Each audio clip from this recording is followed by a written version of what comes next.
জনমুগ্ধ শহীদ ওয়াসিমের রক্তের উপর ভাড়া দিয়ে। মানুষের প্রত্যাশা পরিপূর্ণভাবে আমাদের আগামী দিনের সরকার ইনশাআল্লাহ করার প্রতিজ্ঞাবদ্ধ আমরা। সবচেয়ে বড় আইরনি, সবচেয়ে বড় ছাত্রদের সাথে মশকরা হচ্ছে 3 মাস পরে এসেও আমাদের ছাত্রদেরকে রাস্তায় নামতে হচ্ছে। আপনারা তো নিশ্চয়ই বুঝেন যে হল নিশ্চয়ই 3 দিনে করে দেওয়া সম্ভব না, বুঝেন, কিন্তু 3 দিনে আমরা কি দায়িত্বটা হস্তান্তর করতে পারবো? অনেক দুঃশাসন হয়েছিল, তারপরে দোষণ ছিল এক ছবিটা জিয়াউর রহমান কিন্তু তার ছবি আমাদের 24 ঘন্টার নোটিশে ঢাকা অচল হওয়ার সমূহ সম্ভাবনা রয়েছে। পায় না, মানে উপদেশটা বানাবে 7টা ভালো লোক পায় না। কষ্ট করে প্রথম দিন দিয়েছে না 5 জন নেবে, নিল কয়জন? 3 জন। সেই 3 জন নিয়ে নিল, সেটা নিয়ে ঝগড়া লেগে গেছে। এইখানে কি গুলি খেতে রাজি আছেন? বাড়ি খেতে রাজি আছেন? যদি বাড়ি মারো পিঠে মারো, যদি গুলি মারো বুকে মারো। সমালোচনাটা অত্যন্ত গুরুত্বপূর্ণ। সমালোচনা আমরা নিজেদেরকে নিয়েই করি, এবং এই অন্তর্বর্তীকালীন সরকার যেহেতু আমাদের সরকার, হাসিনা সরকার আমাদের সরকার ছিল না।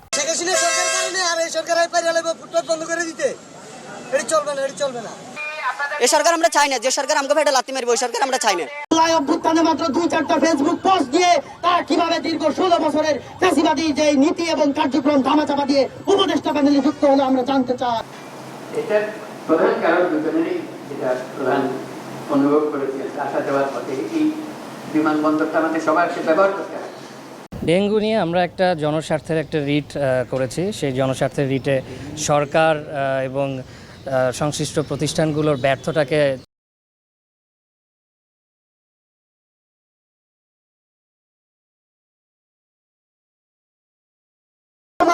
বলেছেন ছাত্ররা তাদের প্রাথমিক নিয়োগকর্তা। যদি ছাত্ররাই তাদের প্রাথমিক নিয়োগকর্তা হয়, তাহলে ছাত্রদের ম্যান্ডেটের বাইরে গিয়ে, ছাত্রদের জনসমর্থনের বাইরে গিয়ে উপদেষ্টা নিয়োগের সাহস তারা কোত্থেকে পায়? ছাত্ররা জানে না, স্টুডেন্ট লিডাররা জানে না, গণঅভ্যুত্থানের স্টেক হোল্ডাররা জানে না এই গভর্নমেন্ট কিভাবে বিপ্লবী স্পিরিটকে ধারণ করে। আমরা সেই প্রশ্ন করতে চাই। এই গভর্নমেন্ট 24 জুলাইয়ের শহীদের এই গভর্নমেন্ট তৈরি হয়েছে শহীদ আবু সাইদ, শহীদ মুগ্ধ, শহীদ ওয়াসিমের রক্তের উপর ভাড়া দিয়ে। জনগণের ম্যান্ডেটের বাইরে গিয়ে, ছাত্র জনতার ম্যান্ডেটের বাইরে গিয়ে, ছাত্র জনতার জনআকাঙ্ক্ষার বাইরে গিয়ে কোন মুজিববাদীদেরকে দিয়ে যদি এই উপদেষ্টা মন্ডলী ভরিয়ে ফেলা হয়, তাহলে হুঁশিয়ারি করে বলে দিতে চাই, হাসিনাকে আমরা যেমন ছুঁড়ে ফেলতে পারি, এই উপদেষ্টা মন্ডলীকেও ছুঁড়ে ফেলতে বাংলাদেশের ছাত্র জনতা দ্বিতীয়বার ভাববে না। সংগ্রামী ছাত্র জনতা, আমরা স্পষ্ট করে বলতে চাই, ওই মুস্তফা সরোয়ার ফারুকী 7 আগস্ট গণঅভ্যুত্থানের পর স্ট্যাটাস দিয়েছে 32 নম্বরকে নাকি আবার সংস্কার করতে হবে। 32 নম্বরকে যদি সংস্কার করতে হয়, তাহলে 32 নম্বরকে ঘৃণার জাদুঘর হিসেবে সংস্কার করতে হবে। বাংলাদেশের জনগণ সেইখানে গিয়ে ফ্যাসিবাদের আইকন হিসেবে এই মুজিবের বাড়িকে ঘৃণা জানানোর জন্য যাবে, কোন সম্মান প্রদর্শনের জন্য না। মুজিব বাড়ির সকল আইকন, 32 নয়, সকল আইকনকে বাংলার জমিন থেকে ঘুরিয়ে দিয়ে সেখানে আবার 24 গণঅভ্যুত্থানের আকাঙ্ক্ষাকে বাস্তবায়নের জন্য মূলা স্থাপন করতে হবে। সংগ্রামী সহযোগিতাগণ, আমি আমার বক্তব্য দীর্ঘ করবো না, শুধু এইটুকুই বলতে চাই, জুলাইয়ের অভ্যুত্থান রক্তের উপর পাড়া দিয়ে আমাদের শহীদদের রক্তের উপর যে অভ্যুত্থান হয়েছে, সেই অভ্যুত্থানকে ধরে রাখার দায়িত্ব আমাদের সকলের। আমরা সকলে মিলে এই অভ্যুত্থানের রেগুলেশনারি গার্ড হিসেবে মাঠে থাকবো। যদি আমাদের কেউ বাধা দেওয়ার চেষ্টা করে, আমরা তাদেরকে শক্ত হাতে প্রতিরোধ করবো। প্রজন্মের প্রত্যাশা, সকল মানুষের প্রত্যাশা পরিপূর্ণভাবে আমাদের আগামী দিনের সরকার ইনশাআল্লাহ করার প্রতিজ্ঞাবদ্ধ আমরা। সেই কাজটা আমরা করব। সুতরাং যত তাড়াতাড়ি সম্ভব একটা নির্বাচিত সরকারের দরকার। আওয়ামী লীগকে যদি আপনাকে বাতিল করতে হয় রাজনৈতিকভাবে, সেটা নির্বাচনের মাধ্যমে বাতিল করা সবচেয়ে সহজ, এবং সেই বাতিল হবে পার্মানেন্ট বাতিল। অন্য বাতিল কিন্তু কাজ করে না। আপনি অন্য ধরনের বাতিলে গেলে সেই বাতিল কিন্তু সাময়িক কাজ করতে পারে, দীর্ঘমেয়াদে কাজ করবে না। জনগণ যখন বাতিল করবে আওয়ামী লীগকে, সেটাই হচ্ছে আসল বাতিল। আমাদেরকে ওদিকে যেতে হবে। সকলের অধিকার সমুন্নত রেখে আগামীর বাংলাদেশ গড়তে হবে। কারণ আমরা তো অধিকারের জন্য লড়াই করেছি, অধিকারের জন্য জীবন দিয়েছি, অধিকারের জন্য জেলে গেছি। এই যে বিভিন্ন ধরনের আপনার রাজনৈতিক খেলাধুলা চলতেছে বাংলাদেশে, অনেকে আমাকে বলে রসুল ভাই এখন আবার কি শুরু হয়েছে এটা, ও তো চলে গেছে, শেখ হাসিনা পালিয়ে গেছে, আবার দেশে আবার কি আমাদের এইসব ইয়ের মধ্যে যেতে হবে? আমি বলছি চিন্তার কোনো কারণ নেই। খেলাধুলা যারা করছে তারা বিএনপির শক্তিকে অনুধাবন করতে পারছে না, বিএনপিকে বুঝতে পারছে না। এই বিএনপি সেই বিএনপি নয়। এই বিএনপি শক্তিশালী অবস্থানে, এর শিকড় অনেক গভীরে চলে গেছে। এই বিএনপিকে টলানো কারো সাধ্য নাই। দুই একটা সিদ্ধান্ত দেখেছেন না আপনারা ইতিমধ্যে? কি সিদ্ধান্ত দেখেছেন? দুই একটা কি? সুতরাং এরকম সিদ্ধান্ত দিলে এই অবস্থায় যেতে হবে। বিএনপিকে জোর করে ক্ষমতার বাইরে রাখার যে তাদের ভাবনা ছিল, ওই 111-এর বিরাজনীতিকরণ, হ্যাঁ, আবার নতুন চিন্তা, নতুন ভাবনা, ক্ষমতার কিছু স্বার্থ পেয়েছেন কেউ কেউ। প্রিয় সহযোদ্ধা, আপনারা জানেন 5 জুন থেকে যে লড়াই শুরু হয়েছে, সে লড়াইয়ে আজকে সবচেয়ে বড় আইরনি, সবচেয়ে বড় ছাত্রদের সাথে মশকরা হচ্ছে। 3 মাস পরে এসেও আমাদের ছাত্রদেরকে রাস্তায় নামতে হচ্ছে খুনি শেখ হাসিনার বিচারের দাবিতে। শিক্ষার্থীরা যখন মুজিববাদ মুর্দাবাদ বলে রাস্তা দখল করে আছে, শিক্ষার্থীরা যখন আওয়ামী দোসরদের তাড়াতে ব্যস্ত, ঠিক তখন আমরা খবর পাই নতুন উপদেষ্টা নিয়োগ দিচ্ছে বঙ্গভবনে বসে। যারা ধানমন্ত্রী 32-কে কাফেলা মনে করে তাদেরকে উপদেষ্টা নিয়োগ দেওয়া হয়েছে। আমরা স্পষ্ট করতে চাই, শিক্ষার্থীদের নিজেদের জীবন রয়েছে, তারা বিপ্লব করেছে রাষ্ট্রের সামগ্রিক কল্যাণের জন্য, কিন্তু শিক্ষার্থীদের রক্তকে পুঁজি করে, শ্রমিকের রক্তকে পুঁজি করে, সাধারণ মানুষের রক্তকে পুঁজি করে আপনারা যদি ভেবে থাকেন যে আপনারা উপদেষ্টা হবেন, আপনারা পথ বাগিয়ে নেবেন, তাহলে সেটা আপনারা ভুল ভাবছেন। আমরা স্পষ্ট করে বলতে চাই, আমরা জানতে চাই কাদের প্রেসক্রিপশনে এই আওয়ামী দোসরদের পুনর্বাসন হচ্ছে। শিক্ষার্থীরা নিজেদের তাজা রক্ত রাস্তায় ঠেলে দিয়ে, শ্রমিকরা তাজা রক্ত রাস্তায় ঠেলে দিয়ে এই 24-এর গণ অভ্যুত্থান সফল করেছে, কিন্তু আপনারা তাদের সাথে আলোচনা না করে, তাদের অংশীদারিত্ব নিশ্চিত না করে আপনারা কোন অদৃশ্য সিগন্যালে আপনারা কাদেরকে পুনর্বাসনের ম্যান্ডেট নিয়েছেন, সেটা শিক্ষার্থীরা আপনাদের প্রশ্নের উঠে রেখে ছাড় দিবে না। আপনারা শিক্ষার্থীদের সাথে, নাগরিকের সাথে, শ্রমিক জনতার সাথে আপনারা মশকরা বন্ধ করেন। আপনারা বিপদে পড়বেন, আওয়ামী পুনর্বাসন হবে, আর আপনারা বলবেন আর শিক্ষার্থীরা রাস্তায় নেমে আসবেন। এই দিন আর বেশি দিন থাকবে না। আপনাদের সেভ করার জন্য শিক্ষার্থীরা আসবে না, প্রয়োজনে আপনাদের বিকল্প খুঁজে নিতে শিক্ষার্থীরা রাস্তায় আসবে। আমরা বারবার বলতে চাই, ফেসিবাদের যারা দোষর, ফেসিবাদের সাথে যাদের দূরতম সম্পর্ক রয়েছে, গত 16 বছর ফেসিবাদের নুন খেয়ে যারা গুণ গিয়েছে, তাদেরকে 24 পরবর্তী বাংলাদেশে আমরা কোন ফরম্যাটে তাদের পুনর্বাসন আমরা দেখতে চাই না। আপনাদের কাছে আসতে হয়েছে এবং আপনাদেরকে যথাযথ সম্মান দেওয়া হয়নি, এবং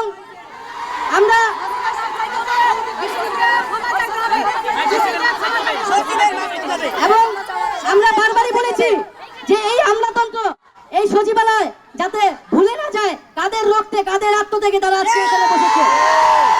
ফলে শিক্ষার্থীদেরকে সেই যথাযথ সম্মান কিন্তু দিতে হবে, এবং যেটা একটা যৌক্তিক দাবি, যেটা ন্যায্য দাবি, ন্যায্য আন্দোলন, তার প্রতি সম্মান অবশ্যই প্রদর্শন করতে হবে। প্রজাতন্ত্রের সকল কর্মচারীকে সেই সম্মান রাখতে হবে, কারণ শিক্ষার্থীরা, বিশ্ববিদ্যালয় শিক্ষার্থীরা কোনো অযৌক্তিক দাবি নিয়ে আপনাদের কাছে কিন্তু আসে নাই, বরং তাদেরকে যে আসতে হচ্ছে, দাবিগুলো যে তারা আসার আগেই পূরণ হচ্ছে না, এটাই তো আমাদের সকলের ব্যর্থতা। আমি কিন্তু এখানে আপনাদের দাবি পূরণ করার থেকে, আপনারা যে দাবি, শিক্ষা মন্ত্রণালয় বরাবর আপনাদের দাবিটা ছিল বা অভিযোগটা ছিল, এখানে কিন্তু আমি আসা সত্ত্বেও শিক্ষা মন্ত্রণালয়ে যে নতুন প্রতিমন্ত্রী হয়েছে আমি তাকে নিয়ে এসেছি, এবং তিনি অসুস্থ এবং নতুন আজকে দায়িত্বপ্রাপ্ত হওয়া সত্ত্বেও তিনি আপনাদের সামনে এসে উপস্থিত হয়েছে, এবং তার আজকে প্রথম দায়িত্বের প্রথম কাজটি হয়েছে জগন্নাথ বিশ্ববিদ্যালয়ের সামনে দাঁড়িয়ে তার যে দাবি দেওয়ার কথা প্রতিশ্রুতি দিয়ে দেওয়া। তো বন্ধুগণ আজকের মধ্যে পাইলট প্রকল্পে জগন্নাথকে অন্তর্ভুক্ত করা হবে, এবং আপনারা আপনাদের যে এই দাবিগুলা ইউজিসি প্রকল্পে যুক্ত করা, পাইলট প্রজেক্টে যুক্ত করা, এবং আপনাদের ঠিকাদারির বিষয়টা আপনারা বলছেন আপনারা সেনাবাহিনীকে দিতে হবে। আমরা অবশ্যই আপনারা যে দাবিগুলো করছেন সেইগুলোকে আমরা পূরণ করব। আপনারা তো নিশ্চয়ই বুঝেন যে হল নিশ্চয়ই 3 দিনে করে দেওয়া সম্ভব না, বুঝেন, কিন্তু 3 দিনে আমরা কি দায়িত্বটা হস্তান্তর করতে পারবো? বুঝেন, তাইলে সেই সময়টা আমাদের দিতে হবে। আরেকটা বিষয় ভাইয়ারা শুনেন, একটা কথা শুনেন। এখন আপনারা এইভাবে যেভাবে বলতেছেন সমাবেশের ভিতরেই কিন্তু আপনাদের কথাটা স্পষ্টভাবে বোঝা যাচ্ছে না। আপনাদের সাথে একটু বসতে হবে, বসে আপনাদের কথাটা এক্স্যাক্টলি বলতে হবে এবং আমাদের জায়গা থেকে আমরা এক্স্যাক্টলি বলবো। 24 ঘন্টার নোটিশে ঢাকা অচল হওয়ার সমূহ সম্ভাবনা রয়েছে। আমরা সারা দেশবাসীকে নিয়ন্ত্রণের ক্ষমতা রাখি না। প্রিয় সাংবাদিক বন্ধুগণ, আমরা লক্ষ্য করছি গত কয়েকদিন আগে কয়েক সন্ত্রাসী সাতপন্থীদের সংবাদ সম্মেলন মিথ্যাচারে ভরা পাগলের প্রলাপ মনে হয়েছে। সমাধানের পথ একটি খোলা আছে। তওবা করুন, আপনাদের আমিরকে তওবা করান, দ্বীনের সহি পথে ফিরে আসুন, সংঘাত নয় শান্তির পথে চলতে শিখুন। কিন্তু দুঃখজনক হলেও সত্য যে বিগত কয়েক বছর যাবৎ দাওয়াত তাবলীগের তৎকালীন বিশ্ব মার্কাজ দিল্লির নিজামুদ্দিনের জনাব মাওলানা সাদ সাহেব নিজেকে স্বঘোষিত আমির ঘোষণা দিয়ে পরবর্তীতে দাওয়াত তাবলীগের শীর্ষস্থানীয় মুরব্বীগণ, দারুল উলুম দেওবন্দের উলামায়ে কেরাম নিজের উস্তাদগণের, এমনকি পিতার উস্তাদগণের বিরুদ্ধাচরণ করে পবিত্র কুরআন ও সুন্নাহর বিরোধী মন গড়া অপব্যাখ্যা দিয়ে নবী রাসূল সাল্লাল্লাহু আলাইহি ওয়াসাল্লাম ও সাহাবায়ে কেরামগণের শানে মিথ্যা বেয়াদবিমূলক বয়ান ও বক্তব্য প্রদান করেই যাচ্ছেন। এ বিষয়ে দারুল উলুম দেওবন্দ সহ সমগ্র বিশ্বের শীর্ষস্থানীয় উলামা মাশায়েখগণ মাওলানা সাহেবকে তার বিভ্রান্তিমূলক বক্তব্য প্রদান থেকে সরিয়ে আনার জন্য বারংবার আপ্রাণ চেষ্টা চালিয়েও ব্যর্থ হয়েছেন। তিনি দারুল উলুম দেওবন্দের ফতোয়াকে উপেক্ষা করে কোনো ভিনদেশী ষড়যন্ত্রকে বাস্তবায়নের অপচেষ্টা করে যাচ্ছেন। এ পরিস্থিতিতে তাকে বাংলাদেশে আসার সুযোগ দেয়া যেমন বিপজ্জনক, তেমনি তার অন্ধ অনুসারী ও ভক্ত সাতপন্থীদের কাকরাইল মসজিদ ও টঙ্গী ইজতেমা ময়দানের জন্য সুযোগ দেওয়া কোনোভাবেই নিরাপদ নয়। কারণ 2018 সালের 1 ডিসেম্বর টঙ্গী ইজতেমা ময়দানে তাবলীগের জুরের প্রস্তুতিমূলক কাজে অংশগ্রহণকারী দাওয়াত তাবলীগের সাথী ও মাদ্রাসার নিরীহ ছাত্র ও শিক্ষক ও ছাত্রদের ওপর হত্যার উদ্দেশ্যে পায় না, মানে উপদেশটা বানাবে 7টা ভালো লোক পায় না। কষ্ট করে প্রথম দিন দিয়েছে না 5 জন নেবে, নিল কয়জন? 3 জন। সেই 3 জন যে নিল সেটা নিয়ে ঝগড়া লেগে গেছে।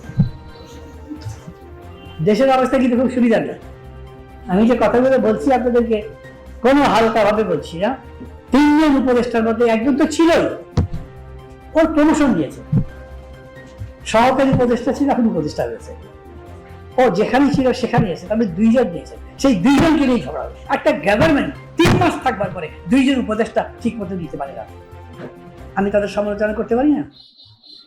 একেবারে ওপেন লাইসেন্স দিয়ে দিয়েছে দেশের যতগুলো স্টেক হোল্ডার আছে, রাজনৈতিক দল, সোশ্যাল অর্গানাইজেশন, আরো যারা সবাই বলেছে এই সরকারকে আমরা সমর্থন করি। এর আগে আওয়ামী লীগ বলেন, বিএনপি বলেন, জাতীয় পার্টি বলেন, খন্দকার বসতে বলেন, কোন সরকারকে অন্য দল কখনো সমর্থন জানিয়েছিল? আর একটা সরকারকে সব দল সমর্থন জানাবার পরে 3 মাস রাজনীতি চালাবার পরে 2টা উপদেষ্টা নিয়েছে, সেই জন্য তারপরে আবার আমাদের সাথে কথা বলছে। এই যে 10টা কমিশন করলো, সেই 10টা কমিশন কি প্রস্তাব দেবে? আমরা সেদিন গেলাম গণতন্ত্র মঞ্চ, প্রধান উপদেষ্টাকে বললাম যে আপনারা আগে প্রস্তাব তৈরি করে আমাদের কাছে দিচ্ছেন কেন? আমাদের সাথে কথা বলেন, কথা বলে প্রস্তাবটা তৈরি করেন। বলে তাই তো করবো, তাই করছি কি করেন, আমাদের সাথে কথা হয়নি। ও একটা প্রস্তাব দেবে, এখন বলছে আপনাদের সঙ্গে আলোচনা করতে চাই। সেদিন একজন আমাকে ফোন করেছে, বলে ভাই আপনাদের কি কি বক্তব্য আছে আমি একটু জানতে চাই। আমি ঠিক আছে ডাকেন, একদিন যাবো। না, আমরা আপনাদের সাথে বসবো না, আপনাদের প্রস্তাবগুলো আপনারা লিখে দেন। এটাকে আলোচনা বলে? আমি লিখে দিলাম, ওনারা পড়লেন, পড়ে বলে দৌড় বাজে নিচ্ছে, ফেলে দিল। আমি দেখছি ও ফেলে দিয়েছে না কি পড়েছে আমি তো জানি না। তো এটা কি আলোচনা, মানে কিভাবে তারা এইরকম কথাবার্তা বলে আমি তো তাই বুঝি না। তাদের কি মানে মানে রাজনৈতিক দলের নেতাদের সাথে বসলে কি অসুবিধা ফিল করে, আনকমফোর্টেবল লাগে, বসতেই চায় না। আমার এরকম মনে হয় এতগুলো ইস্যু আছে, 3 মাস গেছে বসা হয়নি, বলেছে ডিসেম্বরের মধ্যে তারা প্রস্তাব দেবে। সেই ডিসেম্বরের মধ্যে প্রস্তাব যে দেবে, দেবার পরে আবার বলছে আমরা বলবো না, ওদের সাথে বলবে সরকার। প্রথম দিকে দেখেছেন না কিভাবে বলেছে 72-এর সংবিধান ছুঁড়ে ফেলে দাও, কেউ কেউ বলেছে না নতুন রাষ্ট্র হবে, সেকেন্ড রিপাবলিক, নতুন সংবিধান। আচ্ছা 72-এর সংবিধান ছুঁড়ে ফেলে দেবেন, তাহলে ডক্টর কামালের কাছে গেলেন কি করতে? সমালোচনাটা অত্যন্ত গুরুত্বপূর্ণ। সমালোচনা আমরা নিজেদেরকে নিয়েই করি, এবং এই অন্তর্বর্তীকালীন সরকার যেহেতু আমাদের সরকার, হাসিনা সরকার আমাদের সরকার ছিল না, অন্তর্বর্তীকালীন সরকার যেহেতু আমাদের সরকার, তাদের প্রত্যেকটা ভুল ত্রুটি নিয়ে সমালোচনাটা আমাদের করা প্রয়োজন, যেন ওই ভুল ত্রুটিটা শুধরে তারা আরও ভালোভাবে কাজ করতে পারেন। কারণ তারা ভালোভাবে কাজ করছেন, এটা আমাদের, তাদের, আমাদের সবার প্রয়োজন, পুরো 18 কোটি বাংলাদেশের প্রয়োজন। নিন্দা আমরা করব না, কারণ আমাদের সরকার, তো আমরা কেন নিন্দা করবো, আমরা সমালোচনা করবো। তো এই সমালোচনার জায়গা থেকে আসি যে প্রতিদিন যাচ্ছে আমরা দেখছি যে এই শেখ হাসিনার যে অনলাইন বক্তব্য, তার লোকজনদের যে বাংলাদেশের মাটিতে আবার একটু মানে এতদিন সবাই লুকিয়েছিল, আস্তে আস্তে লাফালাফি বাড়ছে। কিন্তু আপনি দেখবেন আগস্ট মাসে কাউকে খুঁজে পাওয়া যায়নি, সেপ্টেম্বর মাসে তারা গোপালগঞ্জে 2-1 জায়গায় আক্রমণ করেছে, অক্টোবর মাসে তারা মাঠে নামতে চেষ্টা করছে। মানে পর্যায়ক্রমে ক্রমাগত কিন্তু তাদের অ্যাক্টিভিটি বাড়ছে, এবং অ্যাক্টিভিটি বাড়ার বিরুদ্ধে বড়ভাবে কোনো কর্মসূচি আমরা করতে পারছি না। মানে আমরা যদি মনে করেন সত্যি কথা, আমরা ডে 1 বা এখনো 3 মাস যেই স্পিডি ট্রায়াল ট্রাইব্যুনাল নামিয়ে দিয়ে যতগুলো আওয়ামী দোসর আছে, মানে ওদের আপনি ধরেই নেন 300 এমপি সবাই গুলি করার অর্ডার দিয়েছে না ভাই, কিন্তু সবাই ভোট চুরি তো করেছে। তাছাড়া তো আওয়ামী লীগের এমপি হয়নি, ওদের মনে করেন এই যে 493 উপজেলা চেয়ারম্যান ভোট চুরি করে তো হয়েছে। আপনি স্পিডি ট্রায়াল ট্রাইব্যুনাল বসান, স্পিডি ট্রায়াল ট্রাইব্যুনাল বসালে 2 থেকে 3 মাসের ভেতরে আপনার অ্যাটলিস্ট 1000-1500 আওয়ামী লীগ অভ্যুত্থানে মাত্র 2-4টা ফেসবুক পোস্ট দিয়ে তারা কিভাবে দীর্ঘ 16 বছরের ফ্যাসিবাদী যে নীতি এবং কার্যক্রম ধামাচাপা দিয়ে উপদেষ্টা প্যানেলে যুক্ত হলো আমরা জানতে চাই। আমরা যখন আওয়ামী লীগ হঠাতে ব্যস্ত, ছাত্রলীগ হঠাতে ব্যস্ত, ঠিক তখনই রাতের আধারে উপদেষ্টা প্যানেলে তারা চোরের মতো আওয়ামী দোসরদেরকে নিয়োগ দিচ্ছে বন্ধুগণ। আমরা দেখেছি মোস্তফা সরোয়ার ফারুকী শাহবাগীর দল কিভাবে 2013 সালে এদেশের বিচার বিভাগকে ধ্বংসের মাধ্যমে যে ফ্যাসিবাদী রাষ্ট্র কায়েমের নকশা সেদিন গড়ে উঠেছিল, সেই ফ্যাসিবাদী সাম্রাজ্যের অগ্রণী সেনা ছিল মোস্তফা সরোয়ার ফারুকী। আমরা দেখেছি সে কিভাবে সজীব ওয়াজেদ জয়, তারপরে পলক এবং আশরাফুল আলম খোকন, যারা শেখ হাসিনার লাঠি আলো সন্ত্রাস বাহিনী হিসাবে ছিল, তাদেরকে তেল মেরে চলতো। জুলাই অভ্যুত্থানে মাত্র 2-4টা ফেসবুক পোস্ট দিয়ে তারা কিভাবে দীর্ঘ 16 বছরের ফ্যাসিবাদী যে নীতি এবং কার্যক্রম ধামাচাপা দিয়ে উপদেষ্টা প্যানেলে যুক্ত হলো আমরা জানতে চাই। আমাদের উপদেষ্টা প্যানেলে আছেন আমাদের ছাত্র প্রতিনিধি আসিফ ভাই, নাইব ভাই, নতুন করে এসেছেন মাহফুজ ভাই, এবং আমাদের শিক্ষক আসিফ নজরুল স্যার। আপনারা কোথায় ছিলেন? আপনাদেরকে জবাব দিতে হবে। আমাদের রক্তের উপর দাঁড়িয়ে উপদেষ্টা হয়ে এদেশের সাথে রক্তের সাথে বেইমানি করবেন, এটা আমরা হতে দিব না। উপদেষ্টা প্যানেলের যোগ্য লোক নিয়োগ দিন, তা না করে কেন চট্টগ্রাম ক্লাব সংঘে পরিণত করেছেন? আমরা দেখেছি বিভিন্ন এনজিও লোকদেরকে নিয়োগের মাধ্যমে ঠ্যাঙ্গামারা সবুজ সংঘের মতো একটা এনজিও বাদী উপদেষ্টা চ্যানেল গড়ে উঠেছে।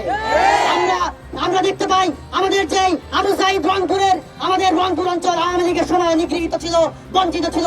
16 বছরে জ্বলে পুড়ে খাঁটি সোনা হয়েছে বিএনপি, বললেন আমির খসরু। বিগত 16 বছরে জ্বলে পুড়ে বিএনপি খাঁটি সোনায় পরিণত হয়েছে বলে মন্তব্য করেছেন দলটির স্থায়ী কমিটির সদস্য আমির খসরু মোহাম্মদ চৌধুরী। তিনি বলেন 16 বছরে জ্বলে পুড়ে বিএনপির খাঁটি সোনায় পরিণত হয়েছে। বিএনপির নেতাকর্মী ত্যাগ করতে শিখেছে, রক্ত দিতে শিখেছে ও জীবনও দিতে শিখেছে। আমরা গণতন্ত্র লড়াই, মানবাধিকার লড়াই, ভোটাধিকার ফিরে পাওয়ার লড়াইয়ে থেমে থাকবো না। মঙ্গলবার জাতীয় press club Tofazzal Hossain Manik Miah hall voice for democratic and voter rights take back Bangladesh নাগরিক ভাবনা ও শীর্ষক গোল টেবিলে বৈঠকে এসব কথা বলেন আমির খসরু মোহাম্মদ চৌধুরী। নির্বাচন ব্যতীত অন্য কোনো উপায়ে আওয়ামী লীগকে বাতিল করা ঠিক হবে উল্লেখ করে বিএনপির স্থায়ী কমিটির এ সদস্য বলেন, আওয়ামী লীগকে যদি ক্যান্সেল করে দিতে চান অন্য কোনোভাবে, এগুলো টিকে থাকে না। আওয়ামী লীগ ক্যান্সেল করতে হলো জনগণের ভোটের মাধ্যমে, ফ্যাসিস্টকে ক্যান্সেল ক্যান্সেল করবেন জনগণের ভোটের মাধ্যমে চরম পর্যায়ে পরাজিত করে। অন্য কোনোভাবে ক্যান্সেল করতে গেলে সুফল বয়ে আনবে না। আমির খসরু বলেন, আমরা সবাই মিলে হাসিনার পতন ঘটিয়েছি, এখন আমাদের দেশে সবাই মিলে একটি দেশ গড়তে চাই। বিএনপি শুধু একটি বিপ্লব নয়, বিএনপি একটি সংহতি। বিএনপি জাতীয় ঐক্যের মাধ্যমে বাংলাদেশের জাতীয়তাবাদের কথা বলেছেন। বাংলাদেশের জাতীয় ঐক্যের মাধ্যমে যেটা প্রতিষ্ঠিত করব সেটাই থাকবে। বিএনপির সিনিয়র এ নেতা বলেন, জনগণের বাইরে রেখে যে বয়ান তৈরি করা হচ্ছে তা জাতির কাছে গ্রহণযোগ্য নয়। স্বাধীনতার পর শেখ মুজিবুরের একটি বয়ান ছিল, স্বৈরাচারেরও একটা ছিল, ফ্যাসিস্ট শেখ হাসিনারও একটা বয়ান ছিল। ফ্যাসিস্ট শেখ হাসিনা বলেছেন উন্নয়ন গণতন্ত্রের উপরে, কিন্তু উন্নয়নের গণতন্ত্রের সঙ্গে হাত মিলিয়ে চলতে হয়। গণতন্ত্র বাদ দিয়ে উন্নয়ন করলে পকেটের উন্নয়ন হয়। এখন বয়ান হবে নির্বাচনের মাধ্যমে দেশের জনগণের মালিকানা ফিরিয়ে দেওয়া, এর বাইরে নতুন বয়ান শুনতে চায় না। অন্তর্বর্তী সরকারের প্রতি বিএনপি সমর্থন অব্যাহত আছে বলে তিনি বলেন, বিএনপির জন্য সংস্কার নতুন কিছু নয়। খালেদা জিয়া 2016 সালের ভিশন 2030 সালের প্রস্তাব দিয়েছিল। তারেক রহমানের যুগ্ম পথ আন্দোলনের থেকে সব দলের মতামত 31 দফা সংস্কারের প্রস্তাব দিয়েছিল। শুধু সবাই মিলে নয়, বাস্তবায়নের জন্য ফ্যাসিস্টের বিরুদ্ধে থাকা সব দলের প্রতিনিধিত্বের একটি সরকার গঠন করতে হবে। অনির্বাচিত কোনো সরকারের তাদের নিজস্ব চিন্তাভাবনা দর্শনের মাধ্যমে সেভাবে সংস্কারের সুযোগ নেই। তবে সেই সমস্ত ঐক্যমত আছে, সেগুলো বাস্তবায়নের আমাদের কোনো আপত্তি নেই। দেশের সঠিক ট্র্যাকে ফিরিয়ে আনতে হবে। Voice for democratic and voter রাইটসের আহ্বায়ক মোস্তফা কামাল মজুমদারের সভাপতিত্ব এই সময় আরও উপস্থিত ছিলেন বিএনপির নির্বাহী কমিটির সদস্য আবু নাসের রহমতুল্লাহ। অনুষ্ঠানের মূল প্রবন্ধ উপস্থাপন করেন শাহজালাল বিজ্ঞান প্রযুক্তি বিশ্ববিদ্যালয়ের সাবেক সহকারী অধ্যাপক ডক্টর মজিবুর রহমান। এতক্ষণ আমাদের সাথে থাকার জন্য ধন্যবাদ। পরবর্তী আপডেট পেতে আমাদের চ্যানেলটি সাবস্ক্রাইব করে পাশে থাকা বেল আইকনটি বাজিয়ে রাখুন।